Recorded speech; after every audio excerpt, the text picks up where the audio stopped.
कितना मासूम के चली गल जान सरकारिया भी जांच करे उड़ीसा में डर हादसा पूरे देश में आकार मचल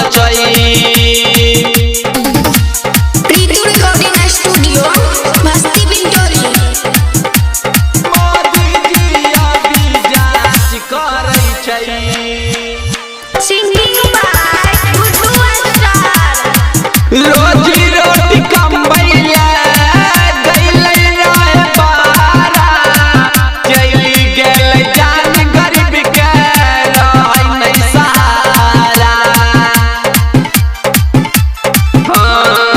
रोजी रोटी कमैया गइले रहे बारा चली गेल जान गरीब के रहे नहीं सहारा।